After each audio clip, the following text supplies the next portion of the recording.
മടുക്കാത്ത കാഴ്ചകളുണ്ടിവിടെ. പണ്ട് നടന്നതുപോലെ തന്നെ കുണ്ടൻ്റെ മൂർത്തികൾ മൂവരുമൊന്നായി ഇണ്ടലകറ്റുമീ പുണ്യഭൂവിൽ. ഇണ്ടലകറ്റുമീ പുണ്യഭൂവിൽ. കണ്ട് മടുക്കാത്ത കാഴ്ചകളുണ്ടിവിടെ. പണ്ട് നടന്നതുപോലെ തന്നെ കുണ്ടൻ്റെ മൂർത്തികൾ മൂവരുമൊന്നായി ഇണ്ടലകറ്റുമീ പുണ്യഭൂവിൽ. ഇണ്ടലകറ്റുമീ പുണ്യഭൂവിൽ. അഷ്ടമി നാളിൽ കൊട്ടിയൂർ പെരുമാളിന് ഇളനീരിൻ്റെ തെളിനീരഭിഷേകം. വൈശാഖ മഹോത്സവത്തിലെ അതിവിശിഷ്ടമായ ചടങ്ങായ ഇളനീരാട്ടം വൻ പുരുഷാരത്തിൻ്റെ ഗോവിന്ദനാമ സങ്കീർത്തന വിളികളോടെ അക്കരെ കൊട്ടിയൂരിൽ നടന്നു. ബുധനാഴ്ച തിരുവോണം ആരാധനാ നാളിൽ ഇളനീർ വെപ്പും വ്യാഴാഴ്ച അഷ്ടമി ആരാധനാ നാളിൽ ഇളനീരാട്ടവും.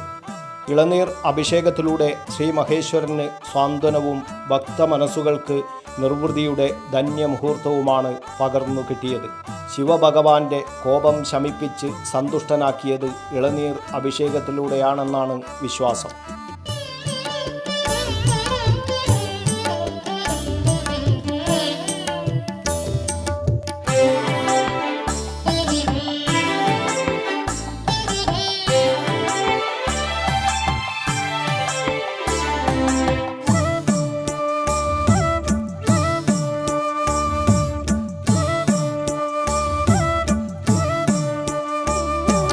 രൂപത്തിൽ ഭാവത്തിലില്ല ക്ഷേത്രം, ക്ഷേത്രമില്ലാത്തൊരു പുണ്യക്ഷേത്രം. വ്യാഴാഴ്ച രാവിലെ ജാതിയൂർ മഠത്തിൽ നിന്ന് കൊണ്ടുവന്ന ഇളനീർ ചെത്തുന്നതിനായുള്ള കത്തികൾ കത്തിത്തണ്ടയാന്മാർ മുഖമണ്ഡപത്തിൽ സമർപ്പിച്ചു. കാങ്കോൽ പൊതുവാൾ തറവാട്ടിലെ മൂത്ത കാരണവരായ കാര്യത്ത് കൈക്കോളൻ്റെ നേതൃത്വത്തിൽ ഇളനീർ കാവുകളിൽ നിന്ന് വേർപെടുത്തുന്ന ചടങ്ങ് തുടങ്ങി. ഓരോ ഇളനീരും ചെത്തിയൊരുക്കി മുഖമണ്ഡപത്തിൽ സമർപ്പിച്ചു. ഇളനീർ ചെത്തിയൊരുക്കുന്നത് വൈകുന്നേരം വരെ നീണ്ടുനിന്നു. വൈശാഖ മഹോത്സവത്തിൻ്റെ എല്ലാ ചടങ്ങുകളിലും കാര്യത്ത് കൈക്കോളൻ്റെയും അനുചരന്മാരുടെയും സാന്നിധ്യമുണ്ടാവണം. കപില മഹർഷി യാഗം നടത്തിയ പയ്യന്നൂരിനടുത്ത് കാങ്കോൽ ഗ്രാമത്തിൽ നിന്നുള്ള പ്രഥമ ഗണനീയരായ അടിയന്തരക്കാരാണ് കാര്യത്ത് കൈക്കോളന്മാർ. വ്യാഴാഴ്ച ഉച്ചയോടെ അക്കരെ കൊട്ടിയൂർ സന്നിധിയിൽ അതീവ ഗൂഢപൂജയായ അഷ്ടമി ആരാധനാ പൂജകൾ നടന്നു. ഉച്ചശീവേലിക്ക് ശേഷം ഭണ്ഡാര അറക്ക് മുന്നിലാണ് അഷ്ടമി ആരാധന നടന്നത്. പന്തീരടിക്കാമ്പ്രം സ്ഥാനികരാണ് അഷ്ടമി ആരാധനയ്ക്ക് കാർമ്മികത്വം വഹിച്ചത്. തെയ്യമ്പാടി വീണവാദനം നടത്തി. സ്ഥാനികരുടെയും ഊരാളന്മാരുടെയും സാന്നിധ്യത്തിലാണ് ചടങ്ങുകൾ നടന്നത്.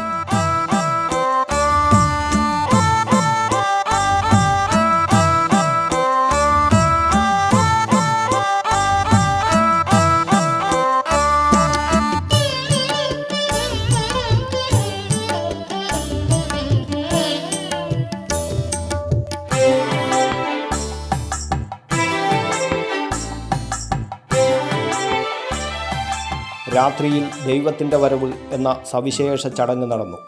പുറങ്കലയൻ എന്ന സ്ഥാനികൻ മുത്തപ്പൻ വേഷം ധരിച്ച് എഴുന്നള്ളുന്ന ചടങ്ങാണിത്.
ദൈവത്തിൻ്റെ വരവിന് ശേഷം പാലക്കുന്നം നമ്പൂതിരി രാശി വിളിച്ചതോടെയാണ് ഇളനീരാട്ടം തുടങ്ങിയത്.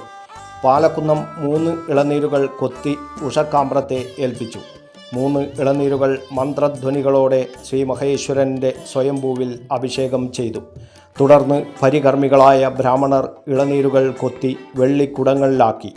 പിന്നീടത് സ്വർണ്ണക്കുടങ്ങളിലേക്ക് പകർന്ന് ഇടമുറിയാതെ ശ്രീ മഹേശ്വരൻ്റെ സ്വയംഭൂവിൽ അഭിഷേകം ചെയ്യുന്ന ചടങ്ങാണ് കൊട്ടിയൂരിലെ ഇളനീരാട്ടം.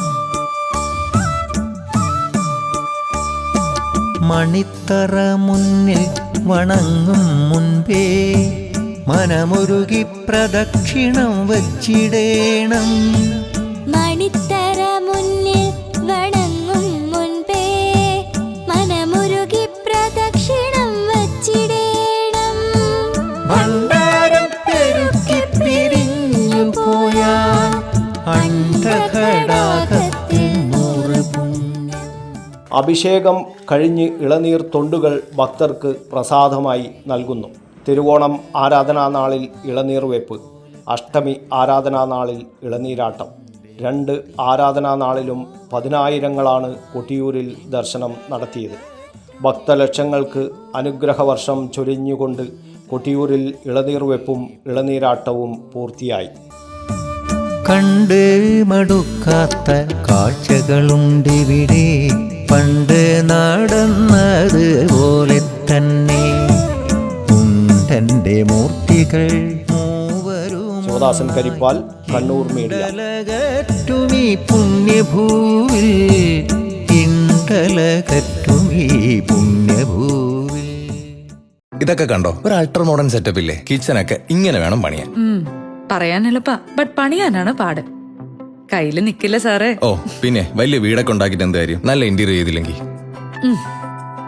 ശരി പറയൂ, എന്താ ഇങ്ങനെ പ്ലാൻ? കിച്ചൺ വർക്ക്സും ഇന്റീരിയർ വർക്ക്സും നമുക്ക് നല്ലൊരു ടീമിനെ ഏൽപ്പിക്കണം. പിന്നെ ഫർണിച്ചർ സുനിതയിൽ എടുക്കാം.